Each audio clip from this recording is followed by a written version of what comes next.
Pa-like, share and subscribe naman po mga master. Kabanata 1461. Ang mga tao ay sumama kay Sean sa tawanan. Tuwang-tuwa sila sa katotohanan na si Levi at ang kanyang pamilya ay lalo pang napapahiya sa kanilang sarili.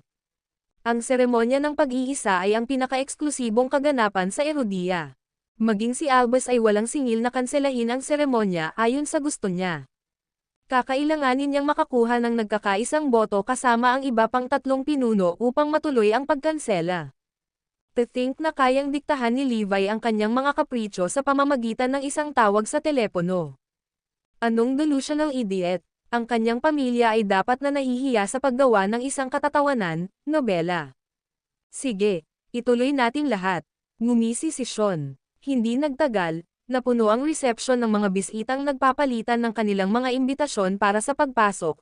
Ang eksena ngayon pa lang nila nasaksihan ay mabilis na nakalimutan. Nang mga sandaling iyon, isang grupo ang tumakbo palabas mula sa venue. Tumigil ka, lahat, manatili kung nasaan kayo. Wala nang papasukin, sigaw ng pinuno. Ano ito? Tanong ni Sean na nakakunot ang noo. Nagtataka ang mga tao. Kinansela ang seremonya. Anunsyo ng pinuno. Natahimik ang mga tao nang bumagsak ang katahimikan kasunod ng pambihirang pahayag. Nanlalaki ang mata ng lahat sa gulat. Nagpalitan ng gulat na tingin ang mga tao. Kinansela ba talaga ang seremonya?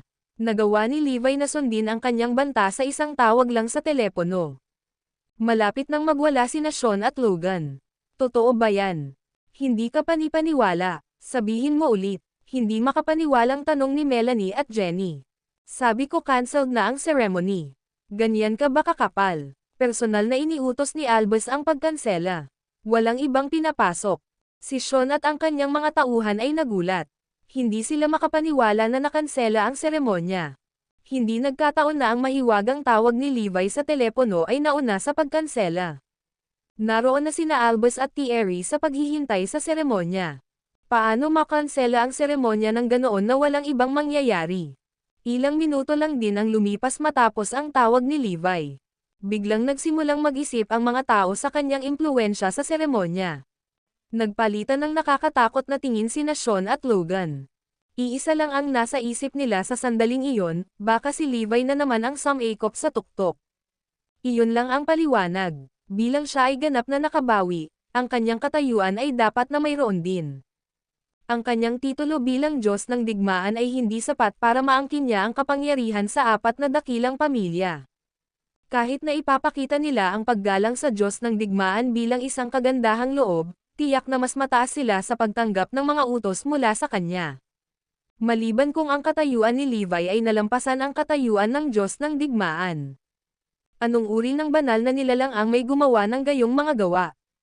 Maliban kung siya ay dahil sa imposibilidad ng tanging makatwirang konklusyon na bumabalot sa likod ng kanilang isipan, ang karamihan ng tao ay sama-samang pinigilan ang panginginig. Nanginginig ang kanilang mga tuhod habang nagngangalit ang kanilang mga ngipin, ang katotohanang masyadong nakakatakot makita. Nakakatakot kung totoo. Pumasok tayo at alamin kung ano ang nangyayari. May kinalaman ba si Levi dito o wala? Nakakatakot. Alamin natin, para makasigurado. Ang mga tao ay naging masama rattled. Naglakad-lakad sila ng walang kasiguraduhan papunta sa venue habang pinagpapawisan sila sa takot. Nasa kalagitnaan na ng venue si Levi at ang grupo niya. Sa sandaling iyon, nakatanggap si Zoe ng tawag sa telepono. Ano? Gulat na bulalas niya. Nakansela ang seremonya. Nang tumama sa kanya ang realisasyon, dahan-dahan niyang nilingan si Levi, nanlalaki ang mga mata sa hindi makapaniwala. Ang video na ito ay edited by Herban TV. Kabanata 1462. Parehong nakatanggap ng balita sina Emma at Mia tungkol sa pagkansela ng seremonya. Lahat sila ay napalingon at nakatingin kay Levi ng may pag-asa. Hinihintay nila ang kanyang paliwanag. Ito ay masyadong nagkataon. Katatapos lang ng tawag ni Levi, at sa sumunod na sandali, kinansela ang pagdiriwang. Dapat may kinalaman ito kay Levi. Walang maniniwala kung hindi man. Pagkatapos ng lahat, ang isang selebrasyon ng ganoong kadakilaan ay hindi matatanggal ng walang maliwanag na dahilan. Paano mo nakansela? Sa isang tawag lang. Hindi makapaniwalang tanong ni Zoe. Napatingin din ang iba kay Levi para sa sagot. Simple lang. Akin ang lugar. Kung hindi ko sila papayagan na magdaos ng seremonya, wala na silang magagawa. Sabi ni Levi. Tama siya. Si Levi ang organizer ng seremonyang iyon, at sa kanya rin ang venue. Isang salita mula sa kanya, at ang kanyang hiling ay ang kanilang utos. Natigilan si Zoe. Agad siyang nagpadala ng isang tao upang tingnan ang mga detalye ng villa. Maya-maya, natanggap ni Zoe ang impormasyon. Pag-aari nga ni Levi ang villa na iyon. Sa wakas ay naunawaan na nila Zoe, Emma, at ang iba pa sa kanila. Sa hindi pagpayag na gamitin nila ang venue, wala silang ibinigay na choice si Levi kundi ihinto ang pagdiriwang. Gayunpaman, ito ay isang hakbang na. Ito ay kinasasangkutan ng apat na mahusay na pamilya kung tutuusin. Levi, naiintindihan kong galit ka. Gayunpaman, hindi ka ba nag-aalala na masaktan ang apat na mahusay na pamilya kung hindi mo sila papayagang gamitin ang venue? Nanginginig na tanong ni Zoe. Kahit si Cora ay walang masabi sa bagay na ito. Huwag kang mag-alala. No one will dare to do anything to me, nakangiting sabi ni Levi. Noon lang, nakatanggap siya ng tawag mula kay Albus, ang hari ng Frostford, at ang iba pa. Pagkatapos ng ilang talakayan, nagpasya silang pinakamahusay na ipagpatuloy ang seremonya. Kung hindi, maaaring maghinala ang Avengers. Napaisip si Levi at pumayag. Kung sakaling maging maingat ang Avengers, magugulo ang kanilang plano. Mukhang kailangan pang ituloy ang seremonya. Mabuti, magpatuloy, ngunit maghanap ng ibang lugar. Lahat kayo makakaisip ng dahilan sa sarili nyo, utos ni Levi. Naiintindihan. Hahanap tayo ng ibang venue para sa seremonya. Magpapadala ako ng susando sa iyo ngayon din. Si Albus ang nag-ayos ng lahat. Hindi rin tumanggi si Levi. Hindi nagtagal ay dumating na ang mga tauhan ni Albus. Ipinadala nila si Levi at ang kanyang pamilya sa bagong lugar ng seremonya. Natarante si Zoe at ang iba pa sa kanila. Ano ang nangyayari? Hindi nila akalain na dadalo sila sa seremonya. Higit pa rito, sila ang unang batch ng mga dumalo na dumating. Samantala, sa wakas ay nalaman ni Sean at ng iba pa sa kanila ang katotohanan. Ang dahilan kung bakit nakansela ang seremonya ay dahil sa pagbabago ng venue. Ang apat na mahusay na pamilya ay naglingkod sa isang master at alam na ang lokasyon ng villa ni Levi ay hindi perpekto. Sa makatuwid, ang pangangailangan para sa pagbabago ng lokasyon. Walang ibang dahilan at tiyak na walang kinalaman kay Levi. Nagkataon lang ang lahat. Lahat ay nakahinga ng maluwag nang marinig iyon. Labis silang napanatag nang malaman na hindi si Levi ang dahilan ng pagkansela. Kung ang katayuan ni Levi ay talagang umabot sa antas na iyon, lahat sila ay magdurusa ng labis. Lahat, humanda sa paglipat sa bagong venue. Nagmamadaling umalis si Sean at ang kanyang mga tauhan. Dumating sila sa bagong venue at agad na pumasok sa trabaho. Nakompleto nila ang pag-setup ng mabilis hanggat maaari. Susunod, kailangan nilang tingnan ang pagpasok. Pumasok si Sean at inayos ang reception area, nobela. Sa sandaling iyon, unti-unting napagtanto ni Zoe at ng iba pa ang mga nangyayari. Nasa bagong lugar sila para sa seremonya. Kaya naman dinala sila ni Levi doon. Magtatanong pa sana sila, dumating si Sean at ang mga tauhan niya at nakita sila. Levi, Zoe, anong ginagawa mo dito? Ang video na ito ay edited by Herban TV. Kabanata 1463. Natigilan ang lahat nang makita sila. Bakit sila nandito? Nandito kami para dumalo sa seremonya, sagot ni Levi. Paano ito posible? Ano ang nagbibigay sa iyo ng karapatang dumalo sa seremonya? Hindi ka imbitado. Walang naniwala kay Levi. Well, pumasok na kami.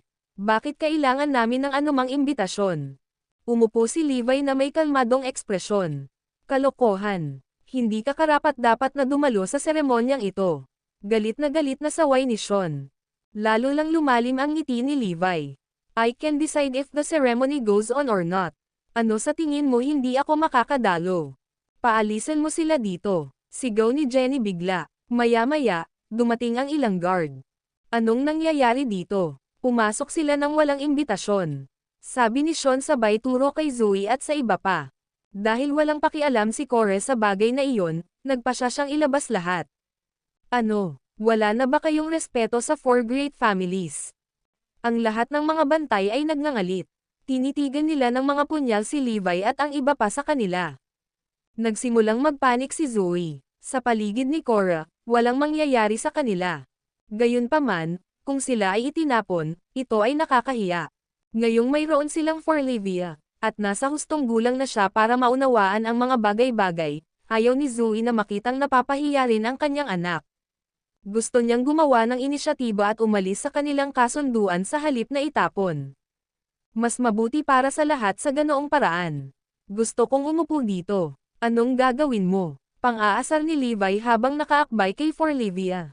Ang lakas ng loob mong hamanin ang apat na mahusay na pamilya. Iniwan mo kaming walang choice kundi paalisan ka. Ang ilan sa mga mandirigma ay kinasuhan si Levi. Hindi nagpapigil si Levi, at sa isang iglap ay pinalipad sila. Levi, nabaliw ka na ba? How dare you lay finger on the men from the four great families? Pagod ka na bang mabuhay? Nagsimulang sumigaw si Sean nang makitang gumalaw si Levi. Bilisan mo at tumawag ng reinforcement. Hindi ako naniniwala na kayang labanan ng isang tao ang lahat ng apat na mahusay na pamilya. Mayroong maraming mahusay na mandirigma mula sa apat na mahusay na pamilya. Gusto kong makita kung paano mo sila lalabanan ng mag-isa. Sa isang iglap, nagkagulo ang buong villa. Marami sa mga Ultimate Class at God Class fighters ang nakarating doon. Napapaligiran sila ng husto sa villa. Sino ang nang-ahas na pukawin ng apat na mahusay na pamilya at gumawa ng kaguluhan sa panahon ng seremonya? Sa pagkakataong iyon, ngumisi si Sean at ang iba pa sa kanila, nobela. Hindi makakawala si Levi sa pagkakataong ito. Sisiguraduhin nilang magdurusa siya. Sa kabilang banda, nagsimulang mag-alala si Zoe. Ang mga bagay ay malapit nang lumala. Ang kalikasan ng bagay ay ganap na nagbago nang lumaban si Levi. Hindi nagtagal, dumating na rin sina Cora at Meredith. Tingnan mo ang ginawa ninyong lahat. Wala na sa kontrol ko ngayon. Sabi ni Cora habang nakatingin kay Levi ng dismayado. Levi, malaki ang gulo mo ngayon. Sino ka sa palagay mo para hamanin ang apat na mahusay na pamilya? Tinitigan ni Meredith si Levi. Wala akong pakialam kung sino ang kamag-anak mo. Dahil naglakas loob kang hamanin ang apat na mahusay na pamilya at guluhin ang seremonya, kailangan mong harapin. Binigyan ng pinuno ng mga Ultimate Class Warrior si Levi ng malamig at matinding titig. Damang-dama ng isa ang lamig na nagmumula sa kanya. Go on, nakangiting sabi ni Levi. Ganyan kabastusan. Ang isang mayabang na turok na tulad mo ay dapat turuan ng leksyon. Nang ang lahat ay handang lumaban, isang galit na boses ang maririnig na sumisigaw, ano ang mali? Ito ang hari ng Frostford at ang iba pa. Bilisan mo, gumawa ka ng paraan. Gumawa ka ng paraan para sa kanila. Nagkaroon ng gulat sa gitna ng karamihan, at mabilis silang nag-alis ng landas. Ang video na ito ay edited by Herban TV. Kabanata 1464. Lumitaw ang mga pinuno ng apat na dakilang pamilya. Kahit na ang pinaka-misteryosong Grace Osbert, hari ng Eastford, ay dumating na rin. Maliban sa isang engranding event tulad ng unification ceremony, walang ibang makakasama sa kanilang apat. Sila ay iginagalang ng lahat ng mga sinaunang pamilya. Kahit na ang Diyos ng digmaan ay natatakot sa kanila. Ang kanilang presensya ay kahanga-hanga at iniwan ang lahat na humihingal. Maging si Sean na nasa unahan ay natakot din kaya tumabi agad. Levi, tingnan mo ang ginawa mo. Naalerto mo pa ang apat na Panginoon. Hintayin mo na lang ang kamatayan mo. Duda ako na may makakaligtas sa iyo ngayon. Si Sean at ang iba pang malapit ay nagsimulang matuwa kay Levi. Sigurado sila na tapos na si Levi. Dahil naalarma niya ang apat na hari, nag-alinlangan silang makakatakas siya ng walang pag-aalinlangan. Anong nangyayari dito? Si Albus at ang iba pang 3 araw ay mukhang lubos na nabigla nang makita si Levi. Hindi nila inaasahan na naroon siya. Bago pa sila makapagsalita, agad na kumilos sina Logan at Sean. Mga Panginoon, ang lalaking ito ay si Levi. Dumating siya sa seremonya nang walang imbitasyon. Nandito siya para manggulo. Oo, siya yon. Dati siyang Diyos ng digmaan. Nasugatan niya ang ilang lalaki mula sa apat na mahusay na pamilya dahil lang sa may kaunting kakayahan siya. Wala siyang respeto sa 4 great families. Ang ilan sa kanila ay nagsimulang akusahan si Levi. Nagsimulang magpanik si Zoe. Walang pagkakataon na makapagsalita siya. Lola. Tumingin siya kay Cora, pero umiwas si Cora. Tila walang gana si Cora na makisali sa bagay na ito. Sampalan sila. Sigaw ni Albus. Ang kanyang mapagpasyang paraan ay nagulat sa lahat. Nakangisi si Sean at iba pa.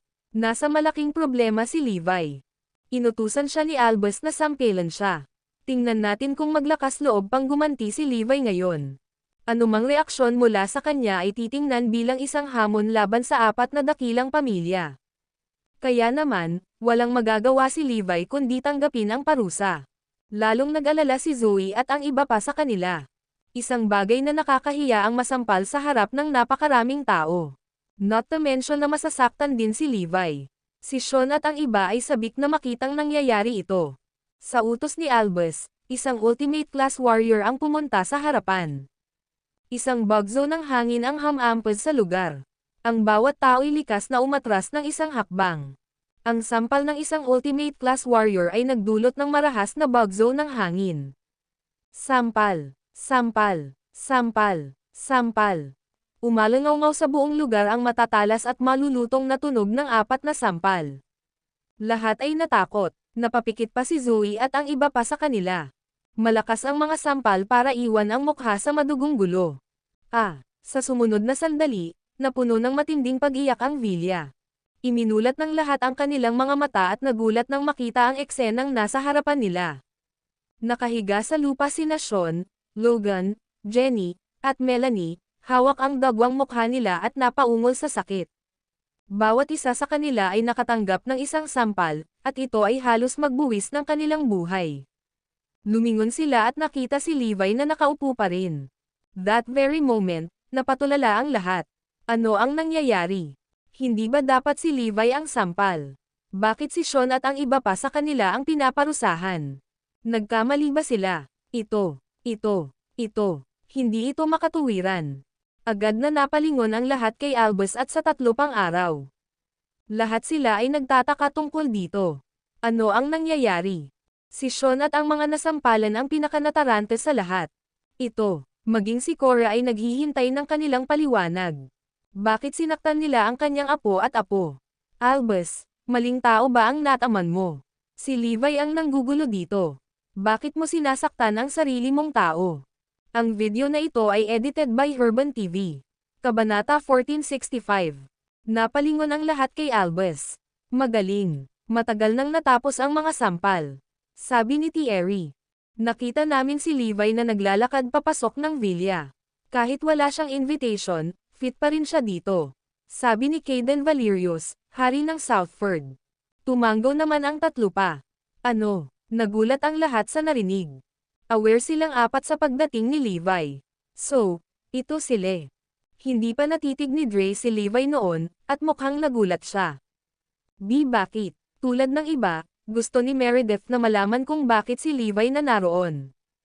Kino-question mo ba ang desisyon namin? Mukhang galit na galit si Albus at tinitigan si Meredith. Napaluhod sila. Hindi kami mangangahas. Pagkatapos noon, wala nang nangahas na magtanong. Si Levi at ang kanyang pamilya ay malayang dumalo sa seremonya. Gayunpaman, nakikiusyoso pa rin ang lahat. Ano nga ba ang ginawa ni Levi para magkaroon ng karapatang mapunta rito? Nobela. Marahil ay nakakatakot ang kanyang tunay na pagkakakilanlan na maging ang mga pinuno ng 4 na dakilang pamilya ay natatakot sa kanya. Pero halata namang hindi siya kilala ni Drace. Ano nga ba ang nangyayari? Walang choice si Sean at ang mga pinarusahan kundi panoorin si Levi at ang kanyang pamilya na nakikilahok sa seremonya. Nabigo ang kanilang plano. Natupad ang hiling ni Zoe. Ang seremonya ng pagkakaisa ng 4 na dakilang pamilya ay isang ganap na tagumpay. Nagkaisa na ngayon ang 4 na dakilang pamilya. Gagamitin ni Levi ang napakalaking kapangyarihan para sa kanyang kalamangan. Nakatingin din ang Avengers sa 4 great families. May napapansin ka bang kakaiba? Hindi ako makapaniwala na naging magkaalyado talaga ang 4 great families, tanong ni Kuro Dragon. Narinig namin ang mga Dragonites ay nagpumilit sa 4 na mahusay na pamilya at nais silang magtrabaho para sa mga Dragonites. Upang labanan ang mga Drago Knights, kailangan nilang pag-isahin ang kanilang sarili bilang isa. Iyon ang impormasyong hawak ng Black Phoenix. Ang kwento ay walang kamali-mali, at tila naniwala sila. Malaki. Hanggat hindi banta sa amin ang 4 great families, okay lang. Tuwang-tuwang sinabi ni Kuro Dragon, Erudia, handa ka na ba? May regalo ako para sa iyo. Nakangiti rin si Black Phoenix. Ito na ang huli nilang kabaliwan. Ang Avengers ay nagnanais na umalis at hindi na bumalik sa sandaling nabugbog nila si Erudia. May pagkalito sa mga mukha ng Black Tiger at Black Wolf. Anong klaseng regalo? Ngumisi si Kuro Dragon at sinabing, pupunta ako. Black Phoenix, sabihin mo sa kanila. Pagkaalis ni Kuro Dragon, tinanong ng Black Phoenix ang iba pa sa kanila, narinig mo na ba ang tungkol sa 5 Dragons of Erudia? Syempre meron tayo. Ang 5 Dragons of Erudia ay ang 5 pinakanamumukod tanging talento sa Erudia. Ang pinakahuling kakayahan nila sa pakikipaglaban at naghatid kay Erudia sa napakahusay na taas na hindi kayang kalabanan ng ibang bansa. Sila ay isang alamat kahit sa mga nakatagong puwersa tulad ng 4 na mahusay na pamilya. Gayunpaman, pagkatapos ng mahabang panahon, hindi pa sila nakakahanap ng karapat-dapat na kahalili para sa 5 Dragons of Erudia. Ipinakita lang nito kung gaano sila kalakas. Anuman bansa na mayroon lamang isa sa 5 dragon ay magiging makapangyarihan. Isipin ng isang bansa na mayroong lahat ng 5 sa kanila, ito ay magiging superpower sa mundo. Ganyan ang kapangyarihan at impluwensya ng 5 Dragons of Erudia. Sa abot ng alamat ng 5 Dragons of Erudia, hindi nahirapan ang Black Tiger at Black Wolf na paniwalaan ito. Pero alam mo ba kung bakit nawala ang 5 Dragons of Erudia? Kung tutuusin, wala na sila sa loob ng napakaraming dekada, sabi ni Black Phoenix. Umiling ang iba, hayaan mong may sasabihin ako sa iyo. Ang video na ito ay edited by Herban TV. Kabanata 1466. Ang Black Tiger at ang kanyang club ay hindi lumingon sa Black Phoenix kung sakaling may namiss sila. Dahil ang 5 dragons ng Erudia ay nasugatan o nakakulong. Ang balita ay nagulat sa Black Tiger at sa kanyang club. Imposible. Ang 5 dragon ng Erudia ang pinakamalakas na manlalaban. Imposibleng masaktan sila, lalo pa silang ay pakulong. Oo. Kahit ang 4 na mahusay na pamilya ay hindi makapagbibigay ng kanilang tagapagmana. Kahit na pagkatapos nilang subukan ito sa loob ng 1 siglo. Walang sino man ang makakaharap sa 5 Dragons of Erudia at manalo, lalo na silang ay pakulong. Walang naniwala sa kanya, ngunit walang pakialam si Black Phoenix. Oo, walang mananalo sa patas na laban sa kanila. Hindi bababa sa ngayon. Pero paano kung nag-aaway sila? Napukaw ang pagkamausisa ng Black Tiger at ng kanyang club. Nag-away ba sila sa isa't isa? Iyon lang ang paliwanag sa kanilang mga pinsala. Ang 5 dragons ng Erudia ay Eastern Hellhound, Western Spirit, Southern Emperor, Northern Demon, at Central Army. May mga alingaw-ngaw na ang Eastern Hellhound ay minsan nang lumamon ng isang sanggol na dragon, kaya siya ay may kapangyarihan ng isang dragon, na ginagawa siyang isang mabigat na kalaban. Western Spirit ay isang libot na monghe, sinanay sa katawan at isip. Siya ay hindi magagapi, at kahit isang kanyan ay hindi makakasakit sa kanya. Ang Southern Emperor ay ipinanganak sa isang maharlikang pamilya. Siya ay isang dalubhasa sa martial arts na nagtataglay ng hindi masusukat na kapangyarihan. Ang Central Army ay dating Diyos sa mga sundalo, at ang kanilang mga bagay na sinasamba, na ginagawa siyang isang buhay na alamat. Ang Northern Demon ang pinakamisteryoso sa 5. Walang nakakaalam ng anumang bagay tungkol sa kanyang nakaraan, ngunit totoo sa kanyang palayaw, siya ang pinakakakilakilabot na makinang pamatay na nakilala sa sangkatauhan. May mga alingaw-ngaw na ang 5 Dragons of Erudia ay pantay-pantay. Iyan ay halos totoo, dahil ang 4 sa kanila ay maaaring makipaglaban sa isa't isa. Gayunpaman, sa bilog na ito, alam ng lahat ng Northern Demon ang pinakamalakas na dragon.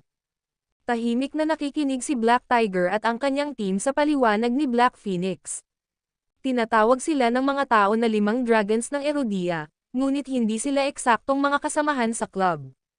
Hindi pa sila nagkikita. Pagkatapos, sa isang nakamamatay na araw, pinatay ng mga pinuno ang asawa ng Northern Demon, at iyon ang nagsimula sa pinakamalakas na pagdanak ng dugo ng dragon. Siya ay nabalisa, pinapatay ang lahat ng hamarang sa kanya. Siya, sa literal, ay isang sakuna. Sinubukan siyang pigilan ng mga pinuno, ngunit gaano man karaming sundalo ang ipadala nila, walang nakatalo sa demonyo. Naiwan na walang pagpipilian, magpadala sila ng Central Army, ngunit natalo pa rin siya. Sa huli, hiniling ng mga pinuno ang iba pang mga dragon na magtulungan sa misyong ito. Salamat sa kanilang napakaraming bilang at walang katapusang mga bitag, sa wakas ay nahuli nila ang demonyo sa ibang bansa, ngunit hindi ito madaling gawa. Ang ibang dragon ay nagbabayad ng mabigat na presyo at nawala ang lahat ng kanilang kapangyarihan. Simula noon, walang nakarinig tungkol sa kanila. Gayunpaman, ang punto dito ay ang Northern Demon ay hindi nasaktan sa labanan. Sa huli, nahuli lang siya at nakulong. Nobela. Kuwait. Napabuntong hininga si Black Tiger at ang kanyang team. Banal na shitty. Nakipaglaban siya sa lahat ng 4 na dragon ng mag-isa, winasak ang mga ito, at lumabas na hindi nasaktan. At napapaligiran siya ng daan-daang libong sundalo ng sabay-sabay. At kinailangan ng hukbo na mag-set up ng 12 ng mga bitag para lang mapawi siya at mahuli siya. Paano magiging napakalakas ng isang tao? May usap-usapan na gusto ng mga Dragonites na kunin ang serbisyo ng Northern Demon, ngunit tumanggi siya, kaya pinatay nila ang kanyang asawa. Kaya naman hinahamak niya ang bansang ito. Baka mas marami pa sa atin. Napalunok si Black Tiger, kaya kung paalisin natin siya, isa na namang sakuna iyon para sa bansa. Tumanggo si Black Phoenix. Oo, yun ang plano ni Boss. Ang video na ito ay edited by Urban TV. Kabanata 1467. Hindi sila makapaniwala sa kanilang narinig, at nanginginig sila sa takot. Yan ang last-ditch plan ni Boss. Para palayasin ang demonyong iyon. Hingal na hingal sila. Ano ba? Ang halimaw na iyon ang pinaka-nakakatakot na makinang pamatay na kilala ng tao. Kung paalisin natin siya, magagalit siya. Walang makakapidyo sa kanya. Oo. Nawalan ng kapangyarihan ang ibang dragon, kaya walang ibang makakalaban sa kanya. Hindi siya matatalo. Hahaha, nai-imagine ko na nanginginig si Erudia sa sobrang takot. Nagpapabata, I bet wala ni isa sa inyo ang makakakita nitong darating, Dragonites. Ang Avengers ay nabalisa, dahil ang planong iyon ay eksakto kung ano ang gusto nila. Ang pagpapakawala ng isang sakuna sa paglalakad sa bansa ay ang pinakamagandang bagay na maaari nilang maisip. Kahit nanginginig ako sa takot na iisip ko lang ang galit ng demonyong iyon. Ngumisi si Black Phoenix. Maaaring pigilan siya ni Crown King, ngunit sayang. Ang mga Alipores ay mukhang malungkot nang pinalaki si Crown King. Ang taong iyon ay nasa sarili niyang liga, na angkop sa trono ng hari. Nagawa niyang talunin ang isang patay na makapangyarihang mandirigma sa Mount Drago ng mag-isa, kaya malamang na mapipigilan niya ang demonyo kung nabubuhay pa siya. Nobela. Nako, namatay na siya. Teka, hinulaan ng boss ang lahat ng ito. Napabuntong hininga ang lahat. Oo, tamang-tama. Tumawa si Black Phoenix. Ito ang plano ni boss sa lahat ng panahon.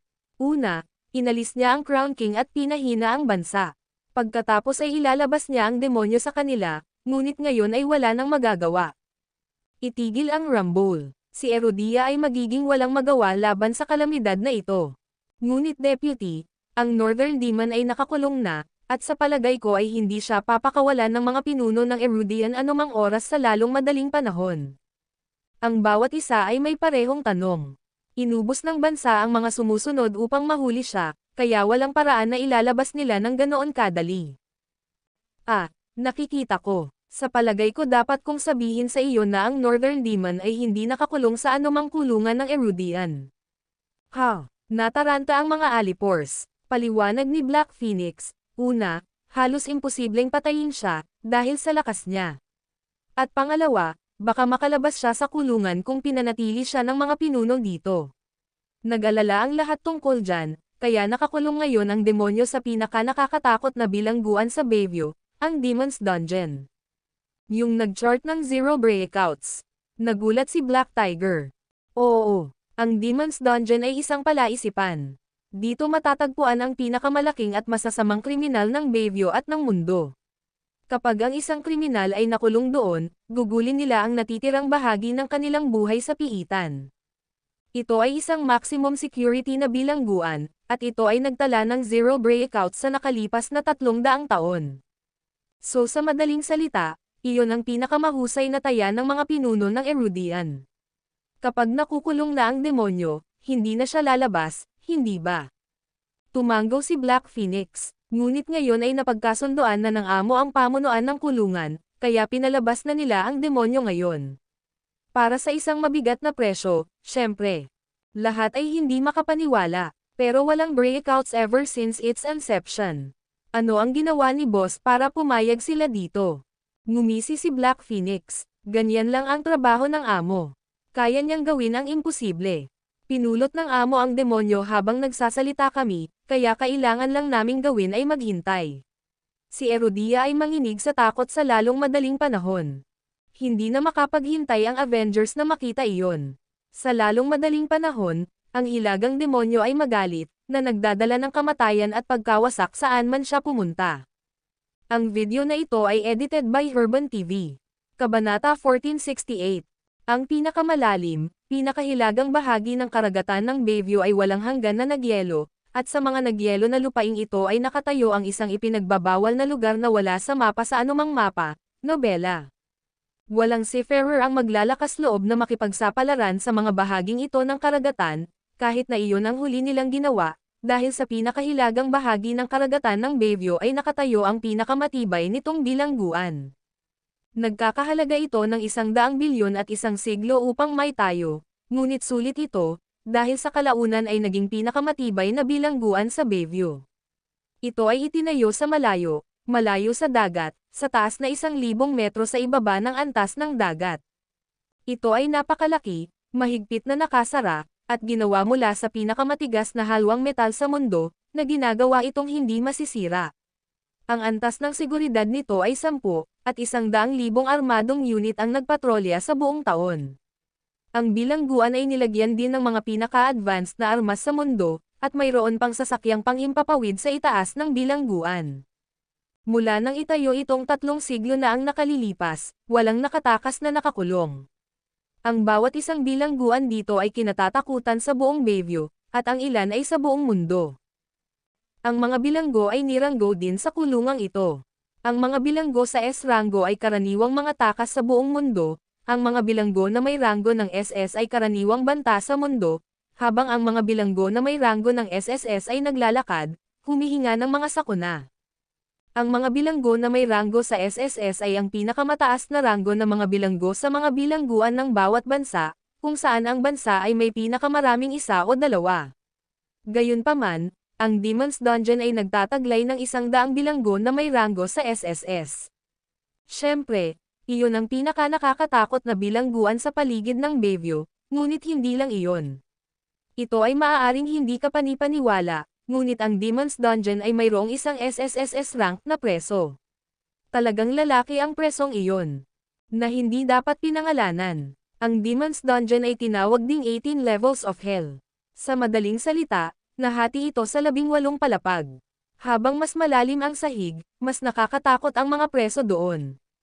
Mayroon lamang isang tao sa ika-18 antas ng impyerno, at ito ay walang iba kundi ang Northern Demon, ang tanging SSSS ranked inmate sa Bayview.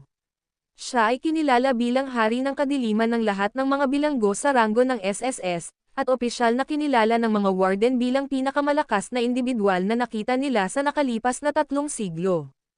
May isang alingawngaw na lumipad sa paligid ng bilangguan. May 2 bagay na hindi mo dapat tingnan ng diretso. 1. Ang araw. 2. Northern Demon. Siya ay malayo, mas malakas kaysa sa lahat ng iba pang mga preso, at iyon ang dahilan kung bakit siya ay isang SSSS ranked inmate. Kaya naman siya ay ikinulong sa ika-18 palapag. Noong araw na iyon, nabasag niya ang isa pang record. Sa loob ng 300 taon, walang bilanggo ang makakatakas sa bilangguan, ngunit ang hilagang demon ay nakagawa ng isang gawaing hindi inaasahan ng sinuman. Ang malamig at malamig na mga pintuan ng kailaliman ng impyerno ay humikab, at lumabas ang isang lalaking nakaitim. Walang mga kadena sa kanya, dahil walang sino man ang makapagkukulong sa kanya dito. Mula nang siya ay makulong, ang Northern Demon ay dumating at umalis ayon sa gusto niya. Minsan ay umaalis pa siya sa kulungan para makalanghap ng sariwang hangin. Salamat sa kanya, ang kalaliman ng impyerno ay naging walang iba kundi isang biro. Noong araw na iyon, dumating ang pinuno ng Avengers para sunduin siya. Sa araw na iyon, sa wakas ay makakaalis na siya sa Demon's Dungeon. Palem, hilagang demonyo. Palem, hilagang demonyo. Kuwit. Ang lahat ng mga bilanggo ay lumuhad sa harap niya, pinaalis siya. Ito ay isang nagyayelong impyerno, isa kung saan ang mga demonyo lamang ang natitira, ngunit kinuha ng mga bilanggo ang demonyo bilang kanilang Diyos. Sa araw ng kanyang pag-alis, binigyan nila siya ng isang pagpapadala na angkop sa isang araw. Pagdating niya sa unang palapag, naghihintay na ang warden ng Demon's Dungeon, si Adonis, kasama ang 100 lalaki. Kasama nila ang 12 ng mga bilanggo sa kanilang uniforme sa bilangguan, na kumilos bilang mga kinatawan ng lahat ng mga bilanggo dito. Northern Demon, maaari kang tumawag sa amin kung kailangan mo ng anumang tulong. Kami ang pinakamakapangyarihang assassin organization ng Bayview. Northern Demon, maaari kang tumawag sa amin kung kailangan mo ng anumang tulong. Kami ang pinakamakapangyarihang mercenaryong grupo ng Bayview. Ang video na ito ay edited by Herban TV. Kabanata 1469. Bago ang mga taong ito ay ikinulong sa Demon's Dungeon, sila ay maaaring hari ng mga assassin o mercenaryong mga pinuno. Sa ngayon, hinihiling nila sa Northern Demon na kunin ang kanilang mga organisasyon. Ang huling tao ay isang matandang lalaki na may kulay abong buhok. Hinawakan niya ang kamay ng Northern Demon. Northern Demon, hanggat kunin mo ang card na ito, 10% ng kayamanan sa Bayview ay pag-aari mo. Bago pumasok sa piitan, ang matandang ito ang pinakamasayang tao sa Dark World sa Bayview. Kung tutuusin, mayaman siya. Tinanggap ng Northern Demon ang kanilang mga regalo ng walang pag-aalinlangan. Ang mga bagay na ito ay walang silbi sa loob ng Demon's Dungeon, ngunit binigyan siya ng mga ito ng kalamangan sa labas ng mundo. Ipinaalam sa kanya ni Kuro Dragon ang plano, na paghihiganti kay Erudia. Ang mga kayamanan at kayamanan ng mga bilanggo na ito ang magiging pinakadakilang gulugad niya. Hindi niya kailangang matakot na muli siyang arestuhin ni Erudia. Matapos makulong ng ilang oras sa piitan, sa wakas ay napagtanto niya ang isang bagay. Oo, malakas siya, ngunit bilang isang Lone Ranger, maya-maya ay darating ang problema sa kanya. Ngayon, sa kapangyarihan ng iba pang mga bilanggo, magagawa niya ang anumang gusto niya. Invincible ako ngayon. Ang warden ng bilangguan, si Adonis, ay may magkasalungat na ekspresyon. Maaaring ikulong ng Demon's Dungeon ang lahat ng bagay sa mundong ito maliban sa Northern Demon, na katulad ng isang makinang pamatay. Sa lahat ng mga taon na ito, pinagbubuti ng Northern Demon ang kanyang sarili. Maaari siyang umalis sa Demon's Dungeon kung gusto niya, ngunit naghihintay siya ng pagkakataon. Ngayon, oras na para umalis siya. Bilang 0000 ng Demon's Dungeon, pinapayagan kang umalis. Inihayag ni Adonis. Pagkatapos ng pag-alis ng Northern Demon, maaapektuhan ang reputasyon ng Demon's Dungeon. Gayunpaman, walang pagpipilian si Adonis dahil nakipagkasundo siya sa Kuro Dragon. Alam niyang hindi siya makukulong ng Demon's Dungeon ng matagal ang Northern Demon at matalino siya para makipag-deal kay Kuro Dragon. Boom, boom. Ang mga pintuan ng Demon's Dungeon, na maaaring lumabas ng hindi nasaktan mula sa pag-atake ng nuclear bomb, ay dahan-daang bumukas. Ang Northern Demon ang unang bilanggo na pinalaya mula sa Demon's Dungeon. Mayroong ilang mga barkong pandigma na lumulutang sa dagat, at isang helicopter na umaaligid sa himpapawid, nobela. Huminga ng malalim ang Northern Demon. Mula sa malayo, nagmamadaling lumapit sa kanya si Kuro Dragon na may kasamang ilang lalaki. Sir, binabati kita sa iyong paglaya. Binati siya ni Kuro Dragon ng malawak na ngiti. Manam, ungol ng Northern Demon bilang pagkilala. Nang malaman ni Kuro Dragon na ang Northern Demon ay nagmamay-ari ng napakalaking kayamanan at may kontrol sa pinakamakapangyarihang mga mersenaryo sa mundo, siya ay natuwa. Sa pamamagitan ng mga reinforcement, walang sino man sa Erudia ang makakapidyo sa Northern Demon ngayon. Sir, nasa utos mo ang Avengers. Handa na ang lahat, kaya, Magagawa mo ang iyong plano ng walang takot. Anunsyo ni Kuro Dragon. Nakatingin sa malayo ang Northern Demon. Manam, nakuha ko. Oo nga pala, nasaan ang Eastern Hellhound at iba pa? Sumagot si Kuro Dragon, pagkatapos mo silang talunin, sila ay naging paylay at naglaho. Wala pa ring balita sa kanila hanggang ngayon. Kahit na sila ay nakabawi, ang kanilang kapangyarihan ay lubhang nabawasan.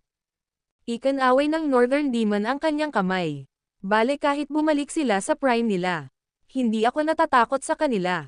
Inihayag niya, pinapabuti ko ang aking sarili sa Demon's Dungeon sa lahat ng oras. Ngayon, 3 beses na akong mas malakas kaysa sa lalaking dati.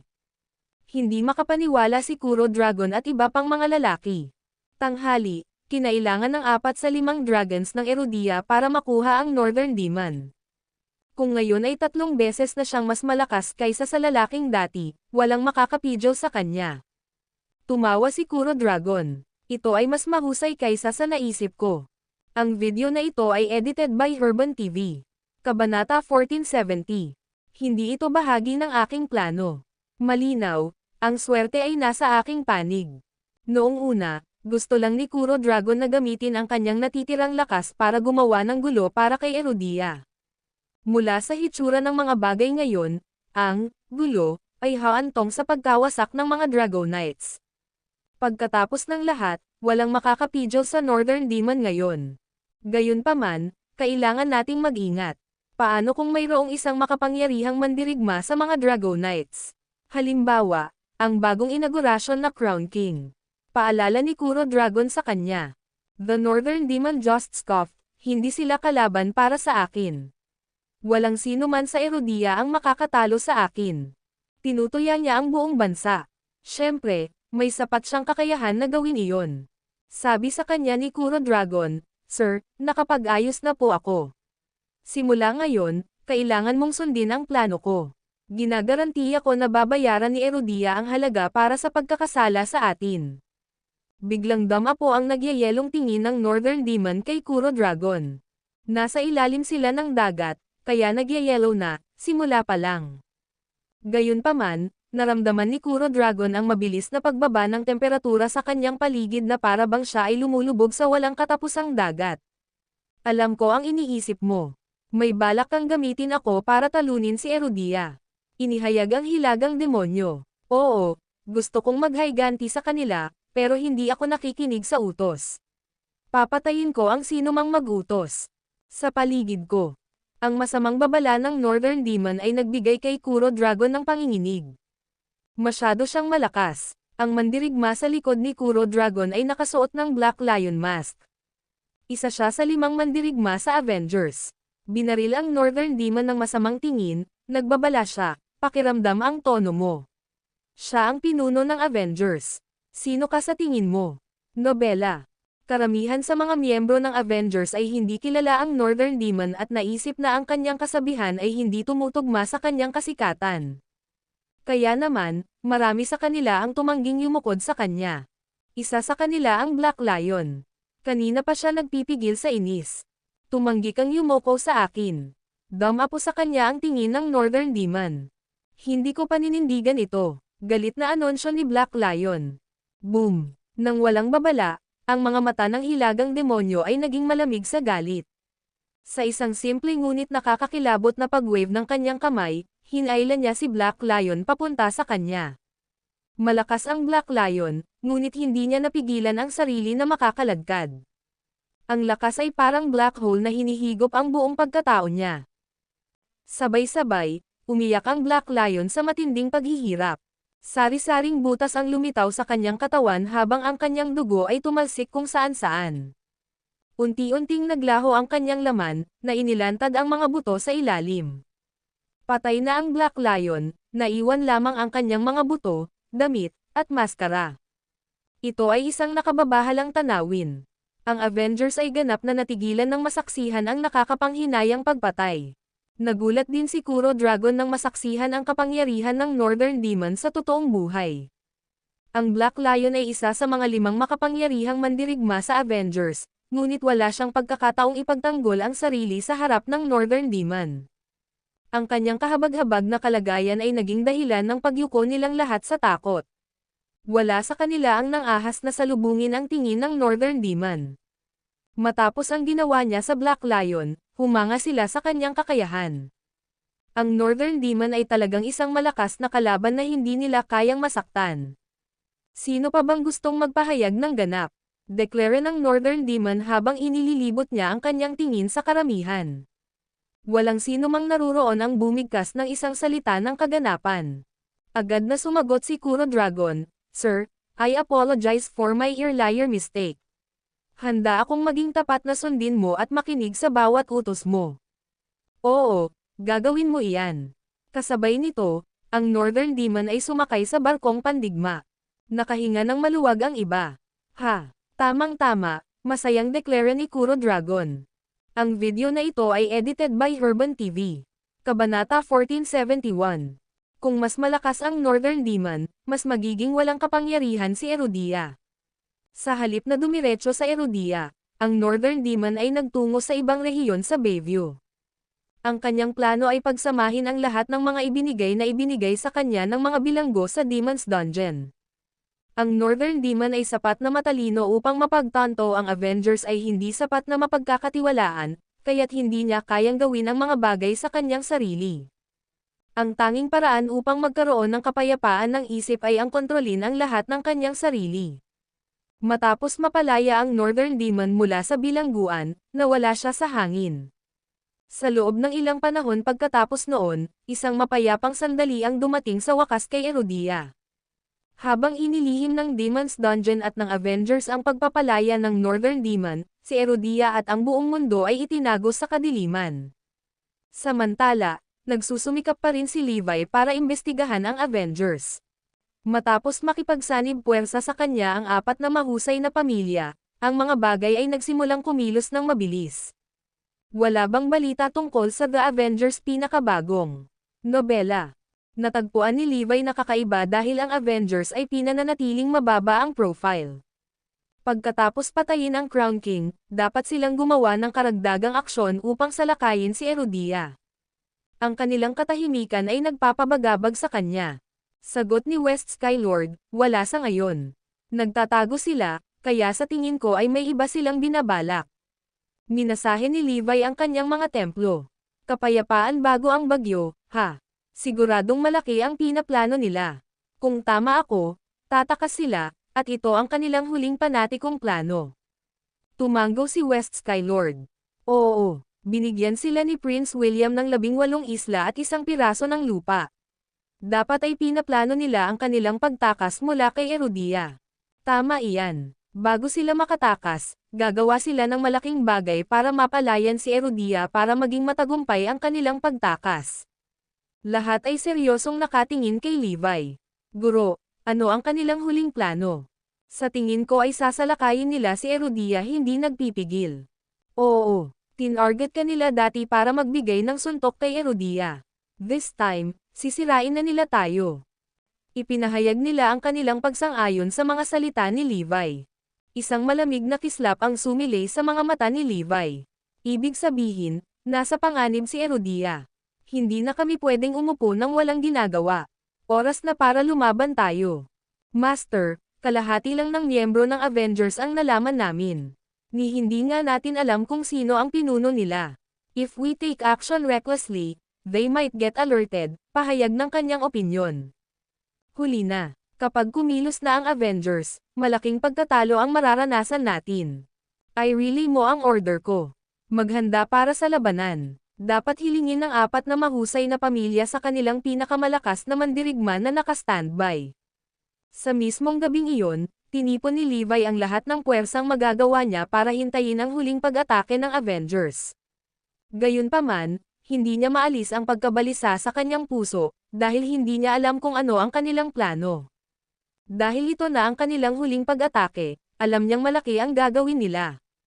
Inirapan siya nito. Kung nagkamali siya o hindi niya makontrol ang sitwasyon, nasa panganib si Erudia. Kung ang mga mamamayan ay kailangang magdusa, si Levi ay sisalot ng pagkakasala. Maghintay, walang paraan ang Avengers ay humiga ng ganoong sandali. Dali-daling tinipon muli ni Levi ang lahat. Naniniwala ako na dapat kumilos ang Avengers. Sino ang hindi natin kontrolado? Tanong niya. Ang pinuno ng The Avengers, Kuro Dragon. Ang video na ito ay edited by Urban TV. Kabanata 1472. Nalaman namin kung nasaan siya noong binantayan namin ang Black Phoenix, ngunit mabilis siyang napailing sa amin. Hindi namin siya mahawakan. We managed to subdue everyone maliban sa kanya, West Skylord revealed. Wala kaming ideya kung sino ang pinuno ng Avengers, kaya siya ang dapat na mastermind. Huminga ng malalim si Levi. Inihanda namin ang aming sarili para sa kanilang pag-atake, ngunit wala kaming ideya kung paano nila ilulunsad ang kanilang pag-atake. May nararamdaman akong masama. Nang gabing iyon, hindi makatulog si Levi. Nakaramdam siya ng pressure, na para bang may isang pare ng mga mata na nakatingin sa kanya sa dilim. Sa pansamantalang base ng Avengers sa Oakland City, ang Kuro Dragon, Black Phoenix, at iba pang mga nakatataas ng Avengers ay pinagsama-sama. Nakahiga pa rin ba ang Northern Demon? Tanong ni Black Phoenix. Malapit na siyang kumilos. Sa mga nakalipas na araw, siya ay nagtatrabaho sa pagsasama-sama ng kanyang mga kasalukuyang araw. Gusto niyang kumilos muna kami para ma-divert ang atensyon ni Erudia para makaatake siya nang hindi nila namamalayan. By then, ang line of defense ni Erudia ay madaling gumuho, Kuro Dragon revealed with a smug grin. Ang Northern Demon ang gumawa ng trick na iyon. Lahat ay nabigla. Noon, ang Northern Demon ay isang Lone Ranger na umaatake kay Erudia ng mag-isa. Wala siyang followers o sinubukang gumamit ng anumang trick. Tumawa lang si Kuro Dragon. Siguro napagtanto niya na hindi gumagana ang pagiging Lone Ranger. Ano ang dapat nating gawin ngayon? Sabi na hiling ng mga pangunahing miyembro ng Avengers. Kikilos tayo sa madaling araw. Pagsapit ng madaling araw, pagod na pagod ang mga tao, ngunit walang babala, lumitaw ang mga miyembro ng Avengers sa buong Erudia. Natigilan ang lahat ng sumalakay at winasak ng Avengers ang mahahalagang base at laboratorio. Buti na lang at nakahanda si Levi. Agad na kumilos ang kanyang mga tauhan at tiniyak na kaunti lang ang kanilang pagkatalo. Bumalik sa Northampton, natanggap ni Levi ang balita kaagad. Ang timog ay sinasalakay. Ang silangan ay sinasalakay. Nobela. Nalabanan na ang pag-atake. Ngayon, susundan natin sila. Pareho dito. Tulad ng kanilang naplano ng maaga, hindi sila nagdusa ng malaking pagkalugi.